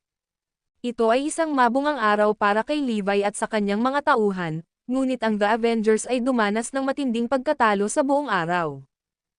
Karamihan sa mga tauhan ni Levi ay nagpahayag ng kanilang sarili dahil sa kanilang atensyon ay nasa Avengers. Matapos kumilos ang Avengers, natural, ang mga taong iyon ay kailangang gumanti at ihayag ang kanilang sarili sa kaaway. Bukod sa kalamidad at sa apat na dakilang pamilya, lahat ng iba ay nalantad sa kaaway. Guro, sa wakas ay kumilos na sila. Lahat ay nagniningning sa tuwa, dahil naghanda na sila bago ang pagsalakay. Kaya, ang kaaway ay walang pagkakataon na magtagumpay. Nanatiling nakakunot ang noo ni Levi. Hindi. May mali. Anong mali? Hindi makapaniwalang sinulyapan ng mga tao si Levi. Inihayag ni Levi ang kanyang iniisip. Ito ay hindi katulad ng karaniwang estilo. Kung ito na nga ang huling nakakabaliw na plano ng Avengers bago sila makatakas, lalabas na sana sila sa halip na maglunsad ng maliliit na pag-atake. Tama, ito ang huling pag-atake, kaya dapat ibuhos nila ang lahat ng kanilang pagsisikap. Ano ang magiging trump card nila? Lahat ay nataranta. Clueless din ako. Napakamot sa ulo si Levi sa sobrang inis. Sa sandaling iyon, may sumugod at sumigaw sa tuktok ng kanyang mga baga. Malaking problema tayo. Thud. Ramdam ni Levi at ng iba pa na lumulubog sa kanilang mga puso. Nagkaroon sila ng masamang pakiramdam tungkol dito. Ang video na ito ay edited by Urban TV. Kabanata 1473. Anong nangyari? Agad silang bumangon ng mabilis. Sabay-sabay na inatake ng kaaway ang ilan sa aming mga base at nagdulot ng matinding suntok. At saka, ang apat na pambansang pintuang daan ay sinalakay. Ang apat na tagapangalaga ay malubhang nasugatan, kaya ang aming unang linya ng depensa ay gumuho. Huminto ang mensahero para huminga ng malalim bago nagpatuloy. Bukod dyan, ang mga tauhan natin na nalantad dahil sa plano ay sinalakay din. Kasabay nito, parehong nawasak ang Serpentine Lab at Tigress Lab. Ang kalaban ay mabilis na sumusulong. Ang ating mga tauhan ay naliligaw ngayon. Matapos malaman ni Levi at ng iba pa ang nangyayari, nagkaroon ng nakakagulat na katahimikan. Ano? Hindi ba natin binabantayan ang Avengers? Bakit sila matagumpay na naglunsad ng mga palihim na pag-atake sa atin? Napagtanto ni Levi na may mali. Hindi naman siguro tayo inaatake ng Avengers. Karamihan sa mga umaatake ay mga mersenaryo at mga assassin mula sa ibang bansa. Malakas sila at hindi matatalo. Ang kanilang pinuno ay sapat na malakas upang sirain ang tatlo sa aming mga linya ng depensa sa isang galaw. Tama ako. Ang pag-atake ng Avengers ay isang pabalat lamang upang ilihis ang ating atensyon upang ang mga taong ito ay makapaglansad ng palihim na pag-atake. Nagkaroon sila ng tulong mula sa mga tagalabas. Maliwanag, negosyo ang ibig sabihin ng mga tagalabas na ito. Ito ang nakatutulong na plano na nasa isip nila. Bulalas ni Levi habang hinihimas ang kanyang mga temps. Sa huli, nabigo siyang ipagtanggol si Erudia. Ngayon, ang susunod na hakbang ay upang mabawasan ang kanilang pagkalugi at lipulin ang kaaway. Alamin kung sino ang mga lalaking ito at pakilyusan ang ating mga tropa para pigilan ang kanilang pagsulong. At saka, bantayan ang Avengers. Dapat silang makatakas kahit isang minuto. Hindi natin hahayaang iwan nilang buhay si Erudia. Galit na utos ni Levi. Sa pagkakataong ito, bubunutin niya sila kahit anong mangyari. Walang makakapidyo sa kanyang galit. As of now, ang mga taong ito ay pumasok na kay Erudia. We failed to track them down, there's no telling kung saan sila susunod na aatake. Inilagay ni West Skylord ang Skynet para subaybayan ang mga taong ito. Magsumbong ka sa akin kapag nakatanggap ka ng balita tungkol sa mga taong ito. Ako mismo ang kikilos. Ang kalamidad at ang mga elite ng apat na mahusay na pamilya ay naka-standby. Ito ang aming trump card. Anunsyo ni Levi habang lumalakas ang kanyang galit, nobela. Nakaranas sila ng malaking pagkatalo, at malakas ang kanilang kalaban. Napakamot si Levi. Ang Erudia at ang iba pang mga bansa ay sumabog sa ngayon pagkatapos kumalat ang balita ng mga nawasak na base at laboratorio. Walang nakakaalam na darating ang araw na ito. Hindi na kailangang sabihin, may mga nanalo at natalo mula sa kinalabasan. Tuwang-tuwa ang mga puwersa sa ibang bansa, dahil hindi pa nila nakita si Erudia na ganito kaiya. Pagkatapos ng kamatayan ng Crown King, si Erudia ay nasa bingit ng pagbagsak. Halos hindi nila maitago ang kanilang kasiyahan. Gayunpaman, nabaybay nito ang kapahamakan para kay Erudia dahil ang kanilang kaaway ay masyadong may kakayahan. Hindi nila napigilan ang mga nanghihimasok sa pagsulong.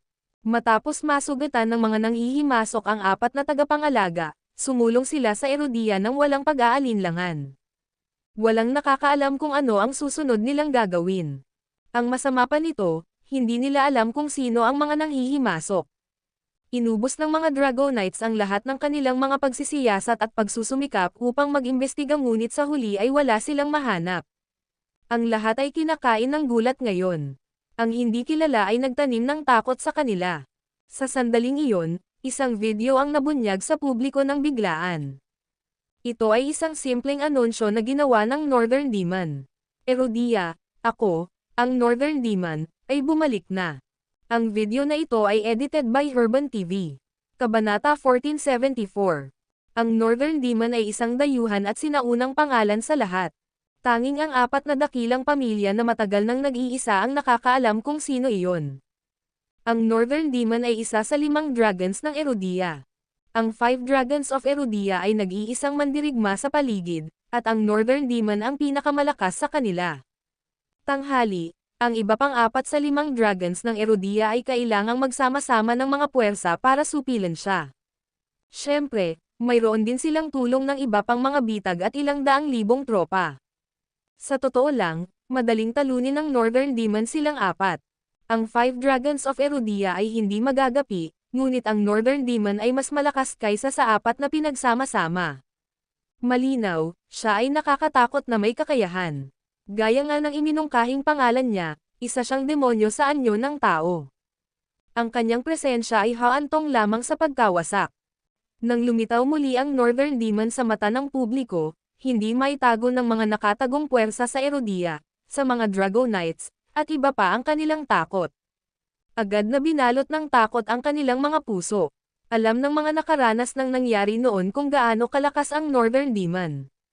Siya ay hindi mapigilan at hindi nagpakita ng awa. Simula sa timog ng Erodia, nilipol niya ang buong rehiyon hanggang sa marating niya ang silangan, pagkatapos ay tumuloy sa Bayview, Nobela.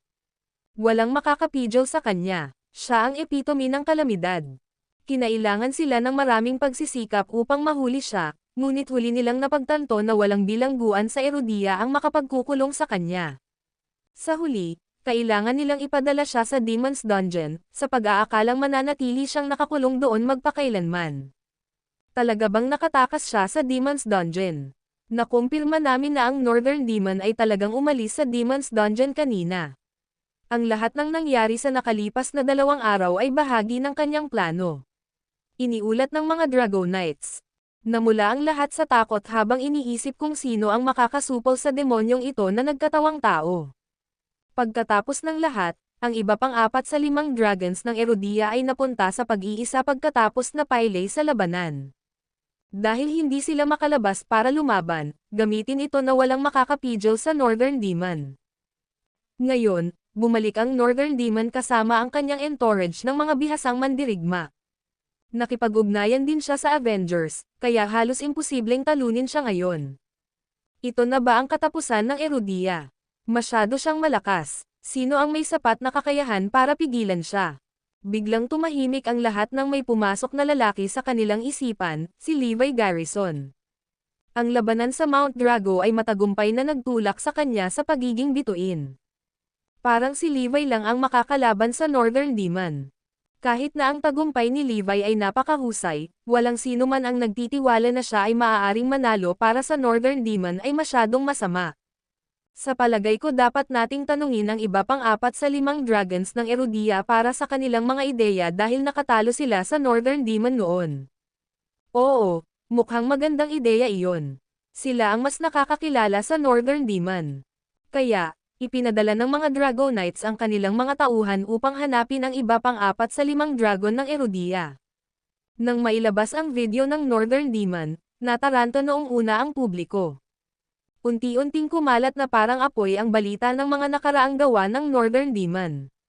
Malinaw na ang Northern Demon ay kakilakilabot at hindi mapigilan. Sana buhay pa ang Crown King. Oo, kung buhay pa ang Crown King, tiyak na matatalo niya ang Northern Demon. Nagsisimula ng makaligtaan ng mga mamamayan ang Crown King. Ang video na ito ay edited by Herban TV. Kabanata 1475. Walang nakakaalam sa kanila na buhay pa ang Crown King. Narinig ko na kahit na buhay ang Crown King, hindi siya magiging katapat ng Northern Demon. Gayunpaman, siya lang ang pag-asa natin. Mayroon bang sino mang may posibilidad na talunin siya? Isang mahabang katahimikan ang nangyari. Sa sandaling ito, halos walang sino man ang makadudurog sa Northern Demon. Matapos marinig ang tungkol sa paglaya ng Northern Demon mula sa bilangguan, ang mga Dragonites at elite sa Erodia ay nanginginig lamang sa takot. Ang pangalan mismo ang nagbigay sa kanila ng panginginig. Ang Wolf Squad, Phoenix Squad, at Dragon Squad ng mga Dragonites ay nagtipon para sa isang pulong. Nagplano silang bumuo ng Suicide Squad para makipagdigma sa Northern Demon. Sino ang gustong sumali sa squad? Ang hangin ay tumahimik matapos ang tanong na iyon. Maliwanag, walang gustong ipagsapalaran ang kanilang buhay dahil hindi sila kumpiyansa na matatalo ang Northern Demon. Ang lahat, kabilang ang mga Dragonites, ay nabalot ng takot. Nanlambot ang kanilang mga paa sa pagbanggit ng kanyang pangalan, kaya hindi nila nakuha ang kanilang lakas ng loob na lumaban sa kanya. Bukod sa Avengers, nagkaroon din ng tulong ang Northern Demon ng pinakamalakas na mersenaryo at assassin na organisasyon sa Bayview. Maging sina George at Albus ay hindi maitago ang kanilang takot nang marinig ang balita ng Northern Demon na pinalaya mula sa bilangguan. Noon pa man ay humanga sila sa 5 Dragons of Erodia, lalo na ang pinakamalakas sa kanilang 5, ang Northern Demon. Dahil ibinuhos ng mga dakilang pamilya ang lahat ng kanilang pagsisikap na sanayin ang mga kahalili ng 5 dragons ng Erodia, alam nila kung gaano kahusay ang Northern Demon. Walang paraan na sanayin nila ang mga kahalili na maging kasing kapangyarihan niya. Ang kapangyarihang hawak niya ay hindi maisip. Samantala, si Windsor at ang kanyang Azure Army ay nakaistasyon sa Ether Training Base sa North. Katatapos lang nilang inatake at dumanas ng malaking pagkatalo. Gayunpaman, nagawa nilang ipagtanggol ang base ng pagsasanay mula sa kaaway. Boss, ang Iron Brigade lang ang nakatayo. Ang ibang tropa ay nagtamo ng matinding pinsala, lalo na ang mga tropa ni Minka.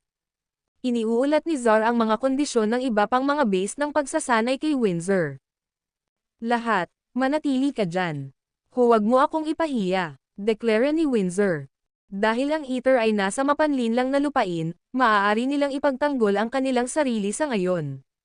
Mayroon bang bakas ng Northern Demon? Tanong ni Windsor. Matapos ipahayag ng Northern Demon ang kanyang pagbabalik, hindi pa siya nagpakita ng sarili sa masa. Ang kanyang mga subordinate ay nasa lahat ng dako, bagaman hindi siya nakikita kahit saan.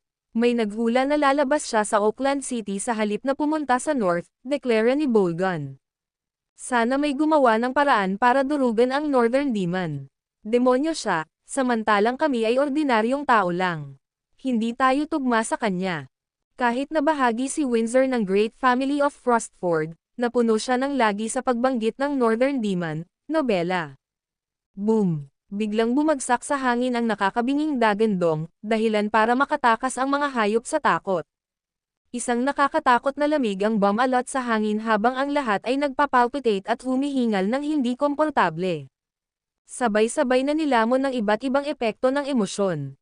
Ang ilan ay nagkaroon pa ng gana na kitilin ang kanilang sariling buhay. Parang naging madilim ang mundo. Tanging kawalan ng laman at katahimikan ang natitira.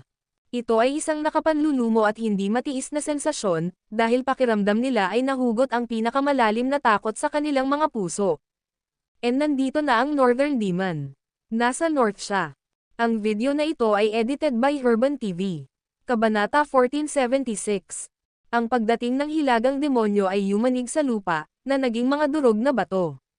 Lumaki ang takot sa puso ng lahat. Isa siyang killing machine, at sila ang kanyang biktima, kasama na ang mga karanasang gods of war tulad ni Windsor.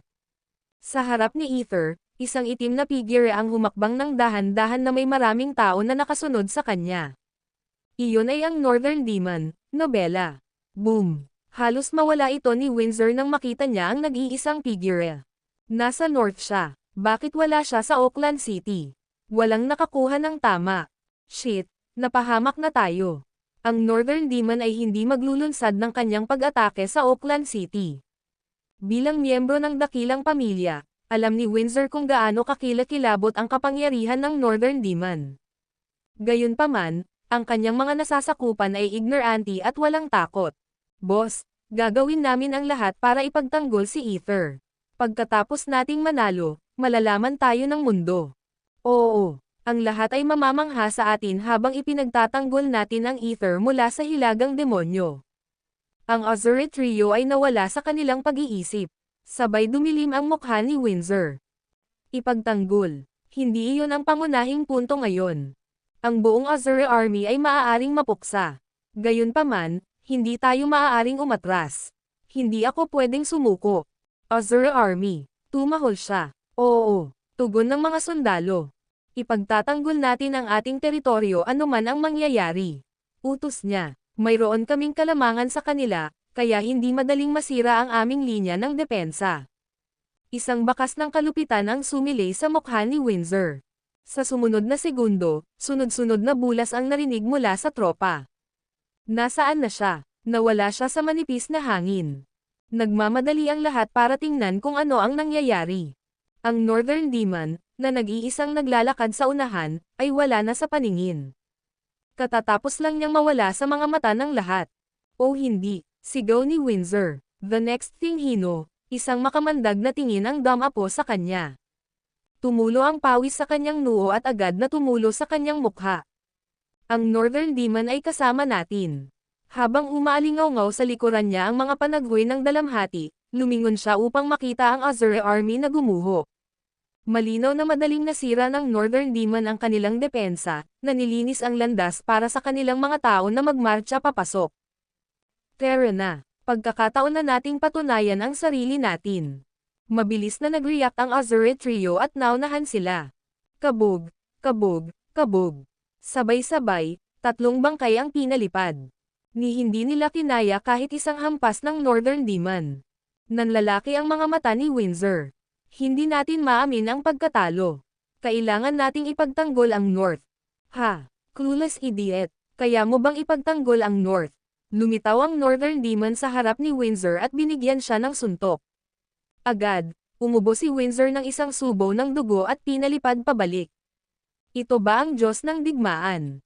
Hindi ka tugma sa akin. Nagpumigla si Windsor na tumayo at sinabing, halika. Labanan tayo. Kahit na alam niyang hindi siya kalaban ng Northern Demon, tumanggi siyang umalis sa front line of defense. Huwag kang tanga. Bilisan mo, umalis ka na. Sa sandaling iyon, lumitaw si Minka nang wala sa oras at agad na hinayla ang manggas ni Windsor. Hindi. Ako, ang Diyos ng digmaan, ay hindi pa natalo kailanman. Matigas na deklara ni Windsor. Hindi ka karapat-dapat na maging Diyos ng digmaan. At saka, paano natin madudurog ang Northern Demon? Nakatanggap ako ng mga utos mula sa mga Drago Knights, na humihiling sa amin na mga umatras. Hindi na kailangang ialay ang ating buhay para sa wala. Sigaw ni Minka. Mabuti, retreat na. Utos ni Windsor. Di nagtagal, matagumpay na nasakop ng Northern Demon ang Ether. Ang iba pang mga base ng pagsasanay sa paligid ay hinookupahan din. Ang North ay nahulog sa kamay ng kaaway. Ang Northern Demon ay nakatayo sa pinakamataas na punto at nakatingin sa malayo na may isang mapang asar ng ngiti. Erodia, mapipigilan mo pa ba ako? Ang video na ito ay edited by Herban TV.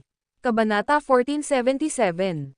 Sir, napakagandang gawa. Pasiga na sigaw ng mga nasasakupan niya. Nasasabik sila, dahil madaling nasakop ng Northern Demon ang bahagi ng Erodia. Matapos lumitaw sa hilaga, ang Northern Demon ay nagwasak saan man siya pumunta, kabilang ang mga linya ng depensa at mga base ng pagsasanay. Ang buong North ay natakot at patuloy na umatras. Ito ang unang pagkakataon na nakita ko si Erodia na umaatres. Kahanga-hanga ang Northern Demon. Napakalakas niya kaya't patuloy na umatras ang North. Hindi siya mapipigilan. Paano siya matatalo ni Erodia? Sa kabutihang palad, ang Northern Demon ay kaaway ni Erodia. Kung siya ay nasa kanilang panig, ito ay magiging isang bangungot para sa atin. Matapos ang tuloy-tuloy na tagumpay ng Northern Demon, naging wild ang mga dayuhang puwersa. Iyon ang unang pagkakataon na nakakita sila ng isang taong naging dahilan upang maging walang magawa si Erodia. Kung ang Northern Demon ay pinakawalan ng mas maaga upang patayin ang Crown King, hindi magkakaroon ng napakaraming casualty. Oo, ang Northern Demon ay ang kaaway ni Erodia. Ang mga resulta ay mas mahusay kaysa sa inaasahan ng Avengers, kaya ang Kuro Dragon ay kumikinang mula sa tainga hanggang sa tainga. Masaya niyang sinabi, pinaplano kong takasan si Erodia sa sandaling kumilos ang Northern Demon, ngunit hindi na kailangang gawin ito ngayon. Marami kaming oras, para manatili kami at mag-enjoy sa palabas. Tumanggo si Black Phoenix bilang pagsang-ayon. Oo, wala silang oras sa atin ngayon, kaya pwede tayong umalis kung kailan natin gusto. Boss, ano ang magiging ending? Ang Northern Demon ay hindi matatalo. Siya ay 3 beses na mas malakas kaysa sa dati, at siya ay may tulong ng napakaraming elite, tanong ng Black Tiger. Pinag-isipan ito ni Kuro Dragon bago sumagot. Sa huli, kakausapin ni Erodia ang Northern Demon at pagbibigyan ang kanyang mga kahilingan. Iyon lang ang naiisip ko, nobela. Sa katunayan, ang pagsulong ng Northern Demon ay hindi mapigilan. Dahil walang pagpipilian, si Erodia ay kailangang makipag-ayos ng kapayapaan. Imposible. Hindi pa nagawa ni Erodia iyon. Mas gugustuhin pa nilang mamatay kaysa lumuhad at makaawa na mabuhay. Sa tingin ko din, hindi makikipag-ayos si Erodia ng kapayapaan. Ang Black Phoenix at ang iba ay nagpahayag ng kanilang mga opinyon. Manam, maaaring tama ka. Ang mga Erodian ay mapagkunwari. Hindi sila susuko at magtangkang makipag-ayos ng kapayapaan. Ngunit kaya ba nilang talunin ang Northern Demon? Kung tumanggi silang magsagawa ng isang pangkapayapaan, kailangan nilang labanan siya. Dadagdagan lamang iyon ng sila pagkalugi at pagkasawi sa huli, kailangan pa rin nilang sumuko, paliwanag ni Kuro Dragon. Tama ka, noon lang napagtanto ng lahat na may katotohanan ang kanyang mga salita. Ang hilagang demonyo ay may sapat na kapangyarihan upang wasakin si Erudia, kaya't wala silang pagpipilian kundi ang sumuko sa kanyang mga kahilingan. Para mabuhay, kinailangan nilang itapon ang kanilang pride. Si Erudia ay mapapahiya ng tuluyan. Gayunpaman, hindi ito maaaring makatulong, dahil ang Northern Demon ay hindi matatalo. Samantala, sumasakit ang ulo ng mga Drago Knights. Hindi nila inaasahan na lilito ang Northern Demon sa North. Siya ay sapat na malakas upang masira ang kanilang mga linya ng depensa ng mag-isa. Sa lalong madaling panahon, ang ibang mga rehiyon ay sasakupan din. Maging ang Oakland City ay nasa panganib. Ano ang dapat nating gawin? Masyadong malakas ang Northern Demon. Walang makakatalo sa kanya for sure. Kahit narito ang Crown King, hindi natin mapapabayaan ang ating pagbabantay. Hindi ko akalain na ang Crown King ay kasing lakas ng Northern Demon. Oo, wala sila sa parehong antas. Sa sandaling iyon, nagpadala ng balita ang iba pang 4 na miyembro ng 5 Dragons of Erudia.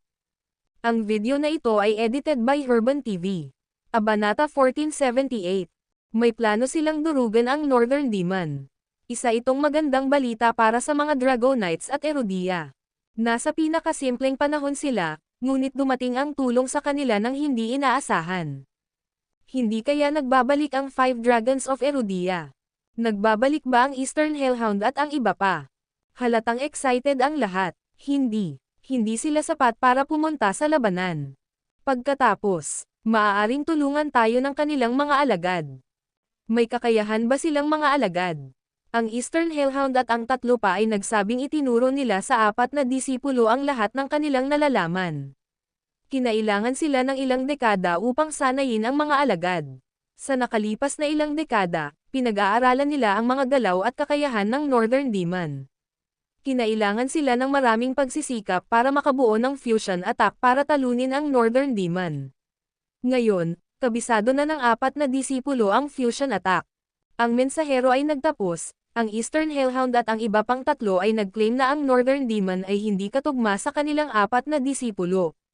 Nang marinig iyon, tuwang-tuwa ang mga Drago Knights.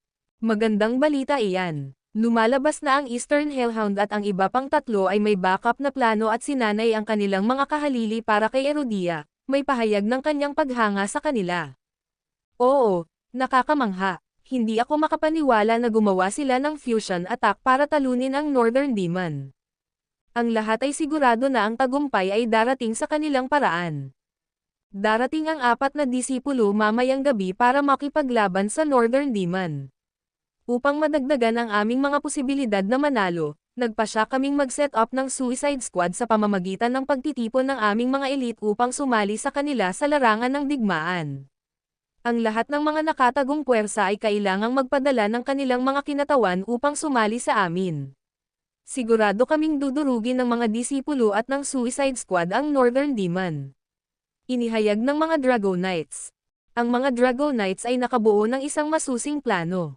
Gayunpaman, ang ilan ay hindi kumbinsido. Paano si Levi? Hindi ba tayo magkakaroon ng mas magandang pagkakataong manalo kung sasama siya sa atin? Si Levi ang namamahala sa pagpuksa sa Avengers. Hindi niya kailangang sumali sa Suicide Squad. Sa ngayon, sapat na ang 4 na disipulo. Ang mga Drago Knights ay nagpaplano na humiling kay Levi na pamumunuan ang club upang patayin ang Northern Demon, ngunit iyon ang kanilang huling paraan. Ngayong ipinadala na ng 5 dragons ni Erudia ang kanilang mga disipulo, hindi na kailangan si Levi. Inakala ng lahat na ang mga disipulo ay mas malakas kaysa kay Levi at may magandang pagkakataon na mapabagsak ang Northern Demon. Pagkatapos ng lahat, na-master na nila ang fusion attack na binuo ng 5 Dragons of Erudia, kaya hindi na kailangan ni Levi dito. Kailangan lang niyang alagaan ang Avengers, nobela. Oo, ang Eastern Hellhound at ang 3 pa ay lumabas kasama ang fusion attack upang talunin ang Northern Demon, ngunit wala silang ideya na siya ngayon ay 3 beses na mas malakas kaysa sa kanyang nakaraan. Maaaring talunin ng fusion attack ang Northern Demon noon, ito ay ganap na hindi laban-laban sa kanya ngayon. Hindi nila naisip sa kanilang pinakamaligaw na panaginip na noong nag-aaral sila ng Northern Demon, mabilis niyang pinagbubuti ang sarili. Nang matanggap ni Levi ang order, natural siyang natigilan. Pagkatapos ng lahat, ginawa niya ang kanyang puwit upang pangunahan ang operasyon. Handa si Levi na sumama sa labanan ngunit sa pinakamahalagang sandali, sinabihan siya na hindi niya kailangang sumama. Sa halip, inutusan siyang alagaan ang Avengers. Hindi na kailangan ni Levi dahil nag-alok ng tulong ang 4 na disipulo ng 5 Dragons of Erudia. Naiwan siya, at talagang ikinagalit niya iyon. Ang video na ito ay edited by Herban TV. Kabanata 1479. Gayunpaman, wala siyang pagpipilian kundi sundin ang mga utos, dahil siya ay nasa militar. Opo, Ginoo. Galit na galit si Levi. Crown King, maaaring hindi mo gustong marinig ito, ngunit ang 4 na disipulo ng Eastern Hellhound at ang 3 pa ay nag-alok ng tulong. Mas malakas sila sayo, dahil kabisado na nila ang fusion attack na nilalayong talunin ang Northern Demon, nagpa siya. Ipadala sila sa labanan. Ikaw naman, mag-focus ka lang sa pagkuha ng Avengers. Tumanggo si Levi. Oo, nakuha ko. Ako ang utos mo. Kung kailangan mong ibagsak ko ang Northern Demon, dumiretso ako doon. Nakaramdam siya ng inis, ngunit kailangan niyang pigilan ang kanyang nararamdaman para sa kapakanan ni Erudia. Hanggat ito ay para sa pinakamahusay, magagawa ni Levi ang lahat. Marahil ang mga disipulo ng 5 dragons ng Erudia ay mas mahusay kaysa sa akin. Bukod sa kalamidad, na inilihim, ang ibang mga tao sa tabi ni Levi ay inilipat sa ibang lugar, kabilang ang Iron Brigade, na inilipat sa Hilaga. Sa kabilang banda, sa isang lihim na base ng pagsasanay sa Oakland City. Ilang armored vehicle ang lumitaw sa kung saan. Bumaba sa sasakyan ang 4 na nasa katanghaliang gulang na lalaki. Sila ang 4 na disipulo ng Eastern Hellhound at ang 3 pa, ang Eastern Beast, Western Monk, Southern Warrior, at Medial Soldier. Ang kanilang mga palayaw ay batay sa mga palayaw ng kanilang mga amo bilang isang paraan ng paggalang, nobela. Ito ay mga dekada na. Sa wakas, makakahinga na tayo sa labas ng mundo. Oo, Medial Soldier, kilala ka rin bilang Heracles. Kung ipinakita mo ang iyong sarili sa mundo ng mas maaga, ikaw na ang Diyos ng digmaan sa ngayon. Tama iyan. Walang ibang katapat mo. Nagtawanan sila ng mayabang. Ang 4 sa kanila ay tiyak na may karapatang maging mayabang, dahil sila ay mga disipulo ng 5 dragons ng Erudia. Malugod silang tinanggap ng mga Dragonite. Maligayang pagdating, maligayang pagdating. Ikaw ang pag-asa ni Erudia. Oo, ikaw ang magiging pride ni Erudia kapag natalo mo ang Northern Demon. Ang iyong tagumpay ay masusulat sa kasaysayan. Huwag kang mag-alala. Alam ng aming mga amo na babalik ang Northern Demon balang araw, kaya naisip nila ang fusion attack. Kabisado na namin ang pag-ataking iyon. Ang Northern Demon ay hindi makakatakas sa ating mga hawak. Lubos silang nagtiwala sa kanilang sarili. Kung hindi, hindi sila ipapadala ng 5 dragons ni Erudia para tulungan ang mga Dragonites. Ang galing. Kayo ang 4 na dragon ng Erudia. Bulalas ng lahat. Iyan ang palayaw ng ating mga Panginoon, pwede mo kaming tawaging 4 na basilisk. Nakabuo sila ng isa pang palayaw para sa kanilang sarili. By the way, kailan tayo aalis? Tanong ng Medial Soldier, kung hindi man ay kilala bilang Heracles. Huwag kang mag-alala. Naghahanap pa rin kami ng mga miyembrong makakasama sa aming Suicide Squad para mapuksan namin ang Northern Demon at ang kanyang mga tauhan ng isang beses at para sa lahat. Naniniwala ako na magiging handa na tayo bukas ng tanghali. Diyan tayo aalis. Tumanggo ang 4 na basilisk. Oo, kakailanganin natin ang kanilang mga kumpe ng kanya. Matapang silang tinawag ang Suicide Squad na kanilang mga kanyan. Ang Medial Soldier ay nagtanong, nga pala, nasaan si Levi Garrison?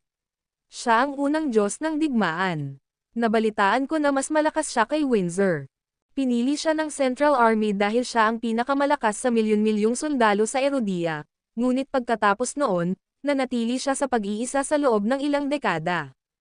Gayunpaman, binigyang pansin niya ang Diyos ng digmaan at ang mga katulad nito. Sa katunayan, gusto niyang makilala si Levi at iba pa. Hindi karapat-dapat si Levi na sumali sa labanan laban sa Northern Demon. Ang video na ito ay edited by Herban TV. Kabanata 1480. May point ka naman. Kung si Heracles ay lumabas mula sa pag-iisa ng mas maaga, si Azure at ang Diyos ng digmaan ay hindi magiging kapareha niya. Ang tatlo pa ay nagsisigawan na ng uuyam. Ipinahayag ni Heracles ang kanyang pagkabigo. Gusto ko siyang makilala. Mataas ang pagsasalita ng aking amo tungkol sa kanya. Ayon sa aking Panginoon, kung si Levi ay sinanay mula noong bata pa, siya ay higit na magagaling ngayon. Kalimutan mo na siya. Ikaw ang pag-asa namin para durugan ang Northern Demon. Ang iba ay nagpatuloy sa pagbuhos sa kanya ng pambabola. Oo, tipunin ang Suicide Squad sa lalong madaling panahon para makalaban natin ang Northern Demon. Naiinip silang apat. Samantala, isang kaguluhan ang sumabog sa buong Erudia sa pagbuo ng Suicide Squad. Natigilan ang mga nakatago ngunit makapangyarihang puwersa. Malinaw kung ano ang ibig sabihin ng pangalang Suicide Squad. Ang misyon ay isang volunteer, kaya halos walang sino man ang sumali sa Suicide Squad. Dahil sa mga elite lamang ng iba't ibang puwersa ang makakasali sa Suicide Squad, ang pagkamatay nila ay isang malaking kawalan para sa kani-kanilang pamilya. Walang sino man ang handang kumuha ng ganoong kalaking panganib. Gayunpaman, wala silang pagpipilian kundi sundin ang utos ng mga Dragonites. Ang mga nakatagong puwersa at ang apat na mahusay na pamilya ay kailangang pumili ng mga Ultimate Class Warrior para sumali sa Suicide Squad. Bawat dakilang pamilya ay kailangang pumili ng 25 mandirigma. Pagkatapos ng ilang gawaing paghahanda, sa wakas ay pumili ng Great Family of Westford ng 20 mandirigma. Ang mga Ultimate Class Warriors na napili ay ang pinakamasama o walang potensyal, dahil mamamatay sila sa labanan. Matapos subukan ang kanilang makakaya na huwag piliin ang mga mahuhusay na mandirigma, nagawa lamang nilang lumabas na may 20 mandirigma. Upang piliin ang natitirang 5, nagpasya silang gumuhit ng palabunutan. Ang iba pang Ultimate Class Warriors ay magbubunot ng lot para magpasya kung sino ang pipiliin. Sa sandaling iyon, isang rokas ang tumunog sa Great Family of Westford. Huwag mong piliin ang anak ko. Isa siyang Ultimate Class Warrior sa murang edad. Siya ang ating pag-asa sa hinaharap. Lumalabas na si Wilton Langston, isa sa mga miyembro ng konseho ng Great Family of Westford, ay nakikiusap sa ngalan ng kanyang anak na napiling sumali sa Suicide Squad.